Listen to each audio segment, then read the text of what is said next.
दिनैनि भिडिअआ गुसुंबाबो दामाखा जागोन। मोनसेया गोथौयै सावरायनांगौ दं। जोंनि बिटिसिआव सोर बांलादेशी दं? आमिও बांलादेशी, तुमिও बांलादेशी। सोर बिजेपिनि इएमआ बुंदों? दा बिनि सायाव गोथौयै सावरायनांगौ दं। लोगोसे हाग्रामा महिलारी सारा थारैनो फेरेंगा एबा रनजित बसुमतारी बन बिभागनि मन्थ्रि बिथां सारखौहाय होखारहरमारगोन नामा?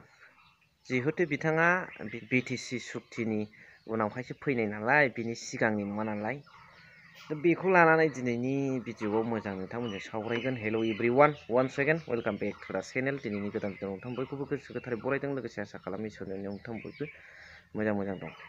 भिडिअखौ जागायनायनि सिगां मोनसे बिराद मोजां प्रमद बर' सारनि आर'नाइ सोनाय बिनि भिडिअ क्लिप होनो सानदों आङो। नोंथांमोनहा बेखौ नायनानै मिनिनायाथ' मिनिखागोन आरो जोबोद लासिंसिं बाथ्रा।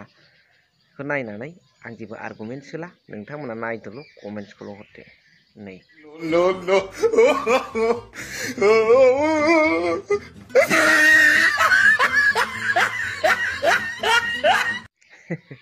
नुनो मोनबाय सासे सिएमआ बेफोरबायदि बोरै जबरदस्ति सासे आइजोखौ आर'नाइ गानथारिखौनो गानहोथारनो नाजाखो? मिनिथाव बेफोरो।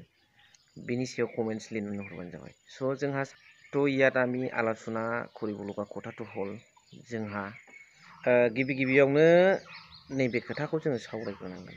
थारैनो हाग्रामा महिलारी सारा फेरेंगा इएम हाग्रा बिफाननि मन्थ्रि बिथां सारखौ जावले वार्निं होदों आरो ससियेल मिडियानि गेजेरजोंबो बुंदों, लेक्सार होनायाव बुंदों बिथांखौ आरटिआइ होनानै होखारहरगोन। मानो होनोब्ला बिथाङा बै आउट अफ इन्डिया फरेनार, मानि आउट अफ इन्डियाथ' नङा, उइदिन इन्डिया सासे इन्डियानि सिटिजेन, नाथाय बिटिसिनि सिटिजेन नङा होनदों। खार'ना जाहैबाय बिटिसिनि एमअएसआव लिरनाय मथे बिटिसि सुक्तिनि उनावहाय दिनै ओरैहाय बिथाङा फैदों नालाय, नाथाय बिनि उनाव फैनायखौ बिटिसिनि बाखिन्दा सिटिजेन होननानै गनायनाय जाया, बिनि सिगांनिखौसो। दा बे हिसाबै लिगेल राइट्स दङ। बे लिगेल राइट्सनि आदाराव बिथां हाग्रामा महिलारी सारा रायजोफोरनो खोन्थादों, बुंनानै होदों। नाथाय बोरै सासे बिटिसिनि बाखिन्दा नङै, सिटिजेन नङैया बेयाव बोरै इएम जालायनो सुजुग सुबिदा मोनखो, बोरै सोर होखो? प्रश्नआ बेबो ओंखारदों रायजो राजानि गेजेराव। बे बुस्थुआ सिगाङावनो अफस जानांगौमोन आरो 5 बोसोर बिथांखौ सालायनो चान्स होबावनाय जादों। जों बेबादि सुबिदाखौ होनो नाङामोन। नाथाय हाग्रामा महिलारी सारनि दैदेननायाव बिपिएफ दोलोआ जुदि सरकाराव फैब्ला बे हाबाफारिखौ मावगोना खाथां होननानै रोखा फोरमायदों। मा सानो रायजो राजाफ्रा? बिनि सायाव गनायथि दंना गैया कमेन्ट्स गेजेरजों फोरमायहर। लोगोसे आमिও बांलादेशी, तुमिও बांलादेशी होननाय बिजेपिनि मस्ट पावारफुल सासे इएम अरुप कुमार दे बिथां सार, हेल्थ डिपार्टमेन्टनि आरो गोबां रल लाबोनाय, गोबां साहसि सासे लिडार बिथाङा, बिजेपिनि नेता इएम। बियो गावनि बिजाबाव पखेरा समस्तियावहाय मुस्लिम हाम्प्रदायनि सुबुंफोरजों मोनसे मेलावहाय लेक्सार होदोंमोन।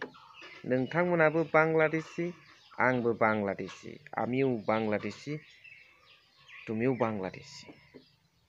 दा थारैनो खोथाया बिटिसिआव सोर बबेनिफ्राय बांलादेशी फैखो? बिटिसिआव थानाय बिटिसिनि मोनसे समस्तिनि, पखेरा समस्तिनि मुस्लिम हाम्प्रदायनि सुबुंफ्रा, बांगालफ्रा बांलादेशीसो नामा? बेयाव बोरै थानो मोनखो? सोर सुजुग सुबिदा होखो? आरो बिथाङा सासे अरुप कुमार देआ गावखौ सासे बांलादेशी होननानै लादों। बांलादेशीबा बेनि भटार लिस्ट बायदिसिना आधार कार्ड बायदिसिनाफोरखौ मानो जों गनायथि होदों? बिथाङाथ' बांलादेशीबा फरेनारसो, आउट अफ कान्ट्रि। दा बिथाङा बोरै इएम जानो सुबिदा मोनखो? खम लासिंसिं बाथ्रा। बिनि सायाव सरकारा लिगेल एक्सन लानांगौ। अरुप कुमार दे ডাঙৰীয়া নিজৰ সমষ্টিত গৈ পেলাই এটা ডাঙৰ লেকচাৰ দিছিল। সেই লেকচাৰত তেখেতে কৈছিল যে আমিও বাংলাদেশী, তুমিও বাংলাদেশী। এই বাকনটো আমি বুৰঞ্জী হিচাপে মনত ৰাখিব লাগে কেতিয়া আমাৰ BTC বা পকেৰা সমষ্টিত বাংলাদেশী আহিছে আৰু ওই বাংলাদেশীত আমি এভেকশ্যন কৰিব লাগে ইয়াত কোনো যাই থকাৰ কাৰণে BTCত চান্স দিব নালাগে আৰু নিজে স্বয়ং অৰূপ কুমাৰ দে ডাঙৰীয়া যদি বাংলাদেশী হয় অতি সোনকালে ৰিজিগনেশ্যন দিয়াৰ কাৰণে আমি বাধ্য কৰিব লাগে ফ'ৰ্চ কৰিব লাগে যদি পকেৰা সমষ্টিত বসবাস কৰা মুছলমানসকলে যদি সঁচা সঁচিকে বাংলাদেশী হয় তেতিয়াহ'লে আমি চৰকাৰৰ পৰা সহায় লৈ তেখেতসকলক এভিকশ্যন কৰিব লাগে আউট কৰিব লাগে নিজৰ দেশত পঠাই দিব লাগে আৰু ওই পঠাই দিয়াৰ ব্যৱস্থাটো চৰকাৰে ল'ব লাগিব আৰু আমি এজন ইণ্ডিয়ান চিটিজেন ভাৰতবৰ্ষৰ নাগৰিক হৈ পেলাই সেই কণ্ডিশ্যনটো আমি কেতিয়াও সুযোগ দিব নালাগে মোৰ হিচাপত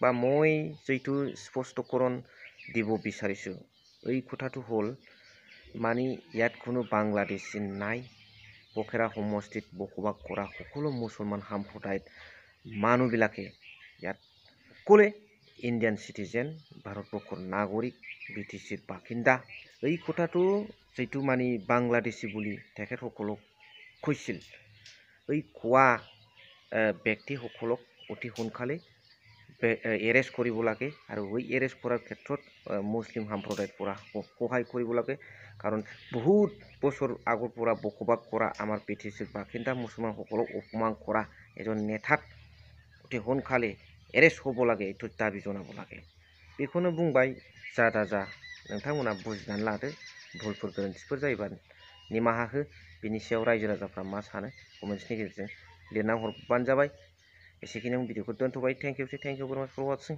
लाभ इउ